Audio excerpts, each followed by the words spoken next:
Hello दोस्तों, नमस्कार। तो दोस्तों, काफ़ी टाइम से वीडियो बनाई नहीं थी। आज कुछ जानकारियाँ साझा कर रहा हूँ आपके साथ।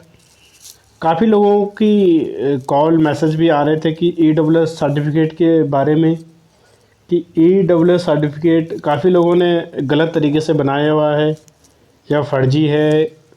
कई तरह की शिकायतें आ रही थी।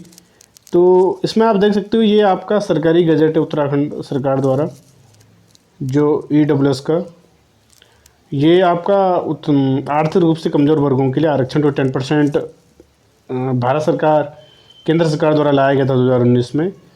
तो इसमें आप देख सकते हो, जो ये आपका अधिनियम था, इसमें आपका साफ साफ लिखा हुआ है कि इसके लिए आपको किन किन शर्तों को पूरा करना होगा EWS के लिए। तो EWS के लिए जो आपकी शर्तें थी, इसमें ये थी आपकी कि परंतु यह है कि जिनके पास या जिनके परिवार के पास निम्नलिखित संपत्ति में से कोई भी संपत्ति है, वो आर्थिक रूप से कमज़ोर वर्गों के लिए आरक्षण के पात्र नहीं होंगे, EWS के पात्र नहीं होंगे। कौन नहीं होंगे इसमें? आपके पहले इसमें जो क्राइटेरिया था वो था आपका कि जो आपकी कृषि भूमि, एग्रीकल्चर जो लैंड होती है, वो 5 एकड़ या उससे अधिक आपकी नहीं होनी चाहिए। और आपकी इससे ज़्यादा है तो आप EWS नहीं बना सकते हो। सेकेंड आपका था आवासीय भवन, जो रेजिडेंशियल भवन होता है जिसमें आप रहते हो, 1000 वर्ग फुट से अधिक नहीं होना चाहिए। थर्ड इसमें जो आपकी शर्तें थी वो थी अधिसूचित जो नगर पालिकाएँ होती हैं किसी भी स्टेट की, उसमें 100 वर्ग गज या उससे अधिक का आवासीय भूखंड नहीं होना चाहिए आपके पास। चौथा क्राइटेरिया था जो अधिसूचित नगर पालिकाओं के अलावा और किसी अन्य क्षेत्र में आपका कोई प्लॉट है, आपका 200 वर्ग गज या उससे अधिक का भूखंड है कोई आपका, तो इससे अगर 200 गज से ज़्यादा है तो आप EWS नहीं बना सकते हैं। अब यहाँ पे कई तरह की शिकायतें आ रही थी। कोई कह रहा है कि भाई इनके 2-2 मकान हैं,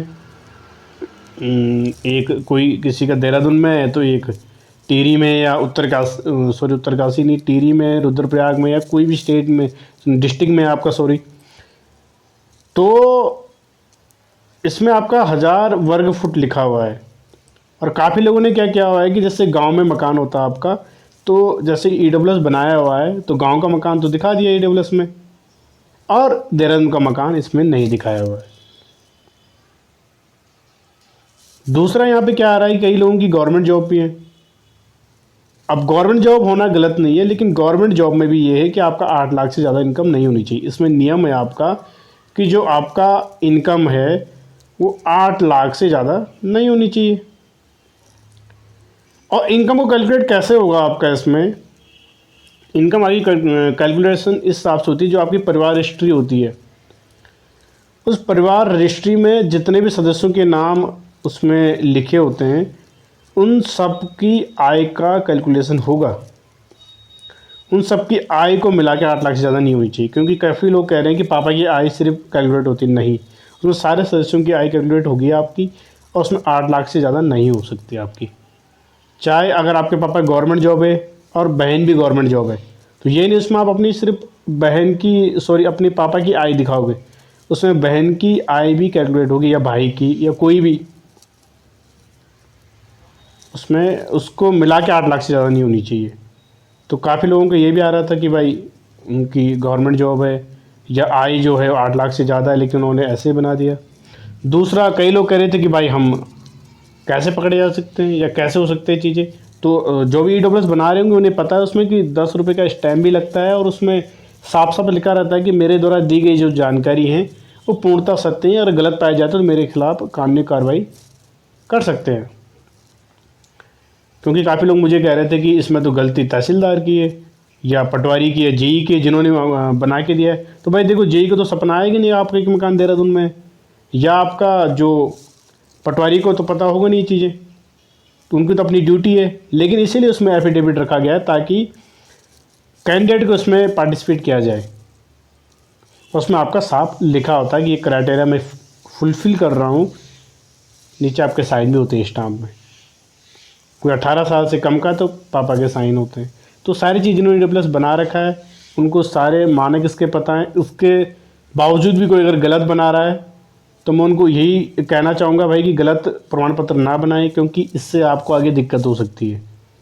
आपका जो नौकरी है आज तो आप पा लोगे, लेकिन आने वाले टाइम पे कभी भी आप पे कार्रवाई हो सकती है। अब वो किस तरीके से हो सकती है आप भी जानते हो। अगर आपने कोई भी प्लॉट देहरादून में 2020 में लिया होगा, उसमें मकान बना दिया होगा, तो उसका रजिस्ट्री सारा दाखिला पूरा चढ़ता है आपके पापा के नाम, मम्मी के नाम, किसी के नाम पे भी उस टाइम किया होगा। दूसरा, अगर आपका कहीं गांव में मकान है कहीं, तो कोई लोग कह रहे थे कि मेरे दादा के नाम पे।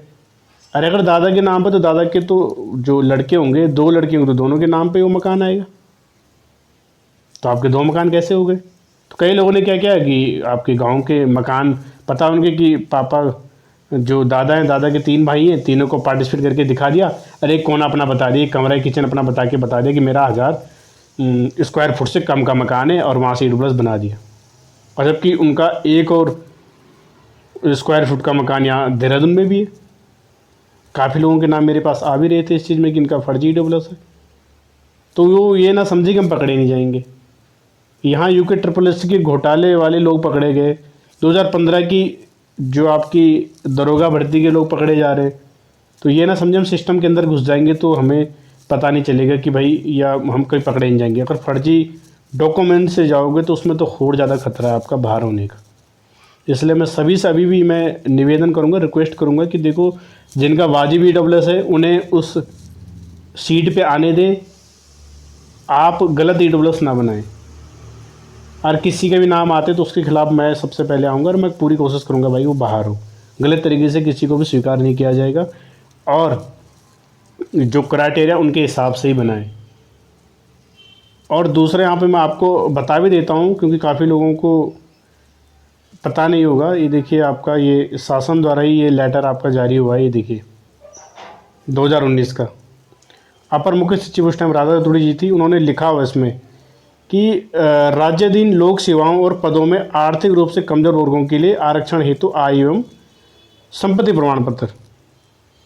तो ये आरटीआई में मुझे जवाब आया था लोक सेवा आयोग की तरफ से, उन्हीं के द्वारा ये आया हुआ है आपका। तो इसमें साफ साफ लिखा हुआ है कि नियुक्ति प्राधिकारी द्वारा आर्थिक रूप से कमजोर वर्गों के अभ्यर्थियों के लिए सेवा नियमों के अनुसार चरित्र एवं पूर्ववृत्त सत्यापन के साथ साथ आय एवं संपत्ति प्रमाण पत्र का सत्यापन कराए जाने तक अभ्यर्थी की जो नियुक्ति होती है अंतिम मतलब प्रोविजनल रखी जाएगी। यदि आय एवं संपत्ति धारक प्रमाण पत्र मतलब ईडब्ल्यूएस की हो रही है इसमें बात, अभ्यर्थी का प्रमाण पत्र जाली, फर्जी ऑब्लिक गलत पाया जाता है तो ऐसी नियुक्ति स्वतः ही समाप्त समझी जाएगी। और किसी का भी प्रमाण पत्र गलत पाया जाता है तो उसकी नियुक्ति वहीं पे समाप्त हो जाएगी, चाहे वो जॉब पे कहीं पे भी।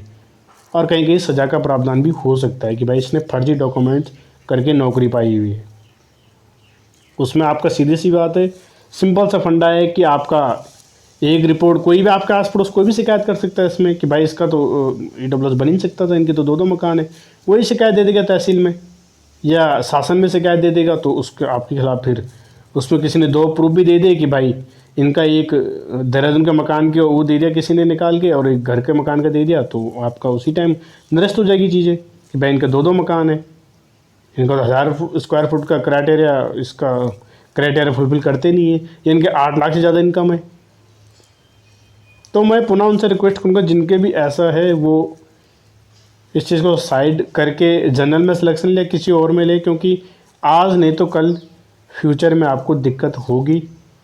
आपको पता है यूकेपीएससी जेई में ईडब्ल्यूएस की 41 पोस्ट है, और 41 पोस्ट पे जिनका वाजिब ईडब्ल्यूएस है वो निकलने चाहिए, मैं ये मानता हूँ। तो आपसे पुनः रिक्वेस्ट और निवेदन जो भी आप समझे मैं करता हूँ कि भाई जो वाजिब है वो इस सिलेक्शन का लाभ ले, इस आरक्षण का लाभ लें। गलत लोगों के नाम, मेरे पास भी काफ़ी लोग आए हुए हैं नाम कि भाई वो तो गवर्नमेंट जॉब पे है या उनके 2 मकान हैं, तो बाद में देखा जाएगा कि इस तरीके से लोगों को नहीं घुसना चाहिए। गलत चीज़ें गलत हैं। दूसरा आपका, आप देख सकते हैं यहाँ पे, ये देखिए फर्जी दस्तावेज़ों से नौकरी पाने वाला शिक्षक बर्खास्त। ये देखिए, आपको पता होगा कि ये 2019 से लगभग ये जांचें चल रही है स्टेप की। जो उत्तराखंड में पहले शिक्षक लगे हुए थे, तो पहले शिक्षक जो वो होता था आपका, वहाँ बीटीसी ली जाती थी, जिनकी बीटीसी होती थी। तो उस टाइम जब नियुक्ति हुई थी, कई लोगों ने क्या किया, जल्दी जल्दी में बीटीसी आपका फर्जी बना दिया। तो जब फर्जी बना दिया तो उनके खिलाफ अब जांच आ रही है। देखिए यहाँ पे कि जुलाई 2017 में CBCID को गुलाब सिंह के शैक्षिक दस्तावेज फर्जी होने की शिकायत मिली। शिकायत दे दी किसी ने, तो मामले की जांच SIT को सौंपी गई। SIT की जांच में नवंबर 2020 को शिक्षक की इसकी बीएड की डिग्री, बीएड की अंक तालिका व प्रमाण पत्र फर्जी पाए गए। और SIT की रिपोर्ट के बाद जून 2021 में शिक्षा महानिदेशक के अपर निदेशक माध्यमिक शिक्षा गढ़वाल मंडल को मामले में कार्रवाई के निर्देश दिए गए। तो यहाँ देखिए इनके खिलाफ थाने में अगस्त में FIR भी दर्ज की गई है इनके खिलाफ। देखिए यहाँ पे, तो इसके हिसाब से आप क्या हो जाएगा, नीचे आप देख लीजिए कि यहाँ पे दिखाया गया है कि अपर निदेशक माध्यमिक शिक्षा गढ़वाल मंडल महावीर विष्णु ने बताया कि GSC पठालीदार के निलंबित सहायक अध्यापक डैश की सेवा तत्काल प्रभाव से समाप्त कर दी गई है। तो आप ये ना सोचें कि आप निलंबित ऐसे कुछ होंगे, सीधा सेवा समाप्त कर दी जाएगी और आप पे फिर चार्जेस भी लग सकता है। और आपके गलत प्रमाण पत्र अगर किसी ने भी शिकायत कर दी है अगर आपकी, ये देखिए फर्जी दस्तावेज से नौकरी पर सजा, नई टिहरी का है और आजकल का ये। तो ये चीज़ आप देख लें, मेरा काम तो बताना, अप्लाई करना आपका काम है। दूसरे यहाँ पे मैंने आपको वीडियो में पिछली बार बताया भी था कि जो RDD है आपका, RDD का जो लिमिट थी वो 5 से 15 करोड़ के बीच थी। और मैंने उस दिन आपको वीडियो में भी कहा था कि 15 करोड़ से ऊपर इसकी लिमिट हो जाएगी, और जो कि यहाँ पे कैबिनेट ने प्रस्ताव आपका पारित भी कर दिया है। यहाँ पे साफ साफ लिखा हुआ है कि ग्रामीण निर्माण विभाग के तहत कार्यों के लिए वित्तीय सीमा, फाइनेंशियली लिमिट जो होती है आपकी, वो 15 करोड़ से बढ़ाकर असीमित कर दी गई है। तो 15 करोड़ से आपकी जो फाइनेंशियल लिमिट होता है 15 करोड़ से ज़्यादा हो गई RDD की। अब 15 करोड़ से ऊपर के कितने भी करोड़ का काम होगा वो RDD में आपका आ सकता है। दूसरा यहाँ पे आपका काफ़ी लोग कह रहे थे कि यूजेविनल और शहरी विकास का भी काफ़ी लोग पूछ रहे थे। तो शहरी विकास काफ़ी लोग मैसेज कर रहे थे कि भाई शहरी विकास के पद वापस चले गए, अब नहीं आएंगे, ये वो सो। आपने परसों के अखबार पे भी देख लिया होगा कि इसमें जो 252 पदों का अध्याचन गया है वो दोबारा लोकसभा आयोग को चला गया। और मैंने पिछली वीडियो में भी आपको बताया हुआ था कि भाई PH की वजह से ये सारे आपका जो ये अध्याचन था वापस चला गया है। और PH का जो मामला चल रहा है वो शासन स्तर से ही लंबित है, क्योंकि PH में आपको पता है कि UKPC JEE में भी PH का रिजल्ट नहीं आया है, AE में असिस्टेंट प्रोफेसर की भर्ती यहाँ पे निरस्त हो गई है। तो काफ़ी भर्तियों में PH का जो अभी मामला चल रहा है वो लंबित है, और उस वजह से इसमें भी दिक्कत आई थी। लेकिन फिर इन्हें लोकसभा आयोग में भेज दिया गया है। हो सके आपका PH को हटा के ये आपका निकाल दिया जाए अध्याचन। दूसरी चीज़ आप ड्राफ्ट्समैन का कह रहे थे, और ये यूजेविनल UPCL पिटकुल जी की जो संयुक्त भर्ती जो कि SSSC में आई थी, जो UKPSC के द्वारा जारी होनी है, तो ये अपने टाइम पे आएंगी। आप इस चीज़ में बेफिक्र रहें कि भाई नहीं आएंगी, या काफ़ी लोग कह रहे थे कि ये वापस हो चुके हैं। नहीं, जो ड्राफ्ट्समैन के पद हैं वो 60 पद हैं, जिनका अध्याचन UKSSC ने निकाल दिया था आपका 2021 में। वो 60 पद तो आएंगी, हो सके उसमें कुछ पद बढ़ के भी आ सकते हैं ड्राफ्ट्समैन में। दूसरा आपका जो यूजेविनल और UPCL वाला मामला था, इसमें 31 पद आपके शहरी विकास के तो हैं ही, लेकिन जो UKSSC में नोटिफिकेशन अध्याचन गया था 25 पदों का नगर नियोजन का। तो अगर वो पद UKSSC को ट्रांसफ़र होंगे तो हो सके 25 पद आपके बढ़ के भी आ सकते हैं। इन्हीं के साथ UPCL, यूजेविनल और शहरी विकास के साथ 25 पद बढ़ के आ सकते हैं, जब तक संभावना लग रही आ भी सकते हैं। तो देखते हैं, और अपने टाइम पे ही आपकी विज्ञप्ति जारी होगी इनकी। दूसरा यहाँ पे सिंचाई विभाग वाला मामले की बात करें तो उसमें सभी लोग अपने स्तर से लगे हुए हैं, हम भी और आप लोग भी। तो उसमें जो भी आपका डिसीजन आएगा वो सबको पता लग जाएगा। अभी कुछ कह नहीं सकते हैं, या कहने की स्थिति में नहीं है कि भाई सिंचाई विभाग का क्या है क्या नहीं है। प्रयास हर स्तर से लगा हुआ है, जिस दिन रिजल्ट आएगा, चीज़ें निकल के आएंगी, उस दिन सभी को पता लग जाएगा। विभागीय मंत्री जी का स्टेटमेंट आप लोगों ने सुन लिया होगा उसमें, ठीक है। तो उसमें अभी कुछ ऐसी कुछ बताने के लिए नहीं है कि जो मैं कह दूँ हाँ भाई ये हो रहा है, वो हो रहा है, या ऐसा हो रहा है, ऐसा कुछ अभी है नहीं। लगे वैसे स्तर से ये नहीं कह रही कि नहीं जुट रही है, ये मामला मैं नहीं कह रहा हूँ अपने स्तर से, लेकिन कह रहा हूँ कि कोशिश जारी है। दूसरा यहाँ पे जल निगम जल निगम का भी काफ़ी चीज़ें उठ के आ रही थी और काफ़ी लोगों ने मुझे भी मैसेज किया था इसमें कि जल निगम में आपका आरक्षण का और खाएगी। अब आरक्षण का किस हिसाब से हुआ है ये तो कुछ समझ में आया नहीं, क्योंकि उसमें ऐसा हुआ है, लिस्ट में हमने भी देखा है कि उसमें कोई भी है कैंडिडेट उसका ओबीसी और ईडब्ल्यूएस दोनों भरा हुआ है। और इसमें बात निकल के ये आती है, अगर आपका ओबीसी है तो ईडब्ल्यूएस कैसे बन गया?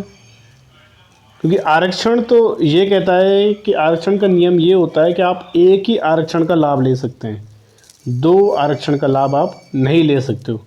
या तो आपका ओबीसी हो, या तो ईडब्ल्यूएस हो, या एसटी हो, एससी हो, एक ही आपका बन सकता है। लेकिन वहाँ हमने लिस्ट में भी देखा काफ़ी का ओबीसी और ईडब्ल्यूएस है। दूसरा क्या है इसमें आपका कि जो ईडब्ल्यूएस होता है आपका, उसकी जो फीस होती है वो 150 होती है क्योंकि ट्रिपल एस सी में, और जो जनरल कैंडिडेट होता है वो 300 रुपये फिलअप करता है फॉर्म फीस। अब अगर किसी के पास ईडब्ल्यूएस नहीं है, ये जल निगम में हुआ है, तो उसको दे दिया गया जनरल की सीट। लेकिन और उसे जनरल की सीट दी गई, लेकिन उसने तो क्राइटेरिया 300 रुपये जो फॉर्म फिलअप था, जो गवर्नमेंट क्राइटेरिया था सॉरी, उसको तो उसने फिलअप किया ही नहीं, और उसको ईडब्ल्यूएस से जनरल में ला देगा, जबकि उसने तो जो फीस होती है आवेदन करने की वो तो पूरी दी नहीं हुई, और उसका सिलेक्शन जनरल में हुआ है और उन्होंने ज्वाइनिंग भी की है। तो ये मामला भी देखने वाला है कि भाई ऐसा कैसे हो गया। लास्ट टाइम मैं भी लगभग आपका 20 दिन पहले आयोग में गया था किसी के साथ, क्योंकि उनकी ज्वाइनिंग जल निगम में अटकी हुई है। तो वहाँ पे भी अध्यक्ष जो अभी वर्तमान में, वो भी यही चीज़ें पूछ रही थी कि भाई ऐसा कैसे हो गया। और किसी का ईडब्ल्यूएस था और उसे ईडब्ल्यूएस में विशेष छूट, यही तो फॉर्म फीस की छूट मिल रही है। अब अगर अपना ईडब्ल्यूएस नहीं दिखा पा रहा है तो जनरल में आया कैसे, और आ गया तो उसने 300 फीस तो आवेदन की भरी नहीं है। तो ये मामला भी जांच का विषय है, क्या है क्या नहीं है। ये तो अब मेरे पास आया था तो मैंने आपको बता दिया है। ऐसी चीज़ें भी उठ के आ रही हैं कि जल निगम में ऐसा भी कुछ हुआ है। कोई नॉर्मलाइजेशन लेके भी कहा है कि उसमें भी किसी के अंक बढ़े हैं, किसके नहीं बढ़े हैं। वो भी चीज़ें अब क्या हुआ क्या नहीं है, ये भी चीज़ें उठ के आ रही कि नॉर्मलाइजेशन भी उसमें गलत हुआ है। किसी के थर्ड शिफ्ट में 0.5 बढ़ा है, किसी का बढ़ा ही नहीं है। किसी के 60 नंबर थे तो 0.5 बढ़ा है, किसी के 72-75 नंबर थे तो उनके 0.5 नहीं बढ़ा है। इस चीज़ का स्पष्टीकरण भी आयोग को देना चाहिए भाई कि आपने ऐसे कैसे कर दिया। आरक्षण किसी के डबल अगर आरक्षण भरे हुए तो उनका फॉर्म एक्सेप्ट कैसे हुआ या उनको कैसे ज्वाइनिंग दी गई है। तो ये तो आयोग का मामला है। दूसरा यहाँ पे ब्लैक स्लीपर का भी काफ़ी नाम उठ के आ रहा है, नकल। काफ़ी चर्चित शब्द है उत्तराखंड में, और वीडियो बीपीडीओ के बाद तो काफ़ी चर्चा है। तो उसमें भी सभी लोग अपने स्तर से लगे हुए हैं, हम भी लोग लगे हुए हैं, आप भी लोग लगे रहो, क्योंकि कहीं से भी आपको लगता है आपके आस पड़ोस या कोई भी लग रहा है कि भाई ये डाउट में है, इसके इतने नंबर नहीं हो सकते हैं, या कुछ आपके पास प्रूफ है यूकेपीएससी जेईई संबंधित कि भाई काफ़ी कोई संविदा वालों के नाम ले रहा है, कोई कहीं से नाम ले रहा है, मैं किसी को पर्टिकुलर वो नहीं कह सकता कि यही लोग हैं, क्योंकि मेरे पास सबूत का अभाव मेरे पास भी और किसी के पास सबूत हो भी सकता है, ऐसा नहीं है। जिसके पास सबूत है वो भेज सकता है, बॉबी पवार भाई जी को भेज सकता है, या किसी और डिप्लोमा जिन पे आपको ट्रस्ट हो उनके पास भेज सकता है सबूत को कि भाई मेरे पास इनका सबूत है पर्टिकुलर, ये इस लोकेशन पे गए थे या यहाँ गए थे और यहाँ इन्होंने नकल की हुई। तो अगर ऐसे कोई लोग होंगे तो उन्हें भी बख्शा नहीं जाएगा, उन्हें भी वो भी देख ले कि भाई आपको कतई इस चीज़ में बर्दाश्त नहीं किया जाएगा। क्योंकि आप देख रहे हो कि देखो सिंचाई की पोस्ट जोड़ने के लिए 60 दिन से ऊपर हो गए, कितने संघर्ष में लड़के लगे हुए, इतनी ठंड में सब बैठे हुए हैं वहाँ पे। एक एक पद निकालने के लिए 4-4 रैलियाँ हो चुकी हैं, और आप एक पद ऐसे आराम से ले लोगे। तो मैं सभी लोगों से रिक्वेस्ट करूँगा कि आपके आसपास अगर ऐसा कोई पाया जाता है या आप शक के दायरे में उन पर नज़र रखें, पर्टिकुलर उनकी लोकेशन देखिए भाई कि मई में जब एग्ज़ाम हो रहा था तो कहाँ थे, उनका पास डाटा देखिए, आपको कहीं ना कहीं से कुछ ना कुछ आपका क्लू आपको मिलेगा। यूके ट्रिपल एस सी बीपीडीओ का मामला ऐसे ही नहीं खुला, वो भी इसी तरीके से खुला है। वहाँ भी किसी ने हल्का सा टॉयलेट पेपर का क्लू दिया था और उस क्लू ने आज पूरा भर्ती घोटाला ला के रख दिया है। तो अगर कहीं से भी आपको लगता है कि हाँ यूकेपीएससी जेई में ऐसे तरीके के लोग हैं, ये हैं, तो उन पे आप नज़र रखें। कहीं से क्लू आपको मिलता है तो भेजें, जो कि आप चाहे बॉबी भाई जी को भेजें या कोई और डिप्लोमा में आप किसी पे ट्रस्ट करते हो किसी पे, फिर उनके पास भेज दें। इन चीज़ों को भी आप देखते रहें। तो वीडियो बनाने का मकसद ये था कि EWS सर्टिफिकेट का था, जो मैंने आपको बता दिया है कि आप उस चीज़ को भी देख लें अगर किसी का गलत है या किस तरीके से बनाया हुआ है। दूसरा, कुछ शहरी विकास के पद के लिए मैसेज आ रहे थे लोगों के, तो मैंने बता दिया है भाई, वो नोटिफिकेशन अपने टाइम पे निकलेगा। तो फिलहाल जो स्थिति लग रही है मुझे, ड्राफ्ट्समैन के पद बढ़ भी सकते हैं आपके, और शहरी विकास के पद में अगर नगर नियोजन का यूके ट्रिपल एस से ट्रांसफ़र वो पद हुए होंगे तो 25 पद आपके जुड़ भी सकते हैं। दूसरा, आपका RWD की जो लिमिट थी वो 15 करोड़ से ऊपर आपकी असीमित कर दी गई है। और जल निगम का मामला भी कुछ मेरे पास आया था कि भाई इस तरीके से चयन भी हो रखा है, वो चीज़ डिस्कस वाली चीज़ें हैं। तो वीडियो देखने के लिए आप लोगों का बहुत बहुत धन्यवाद।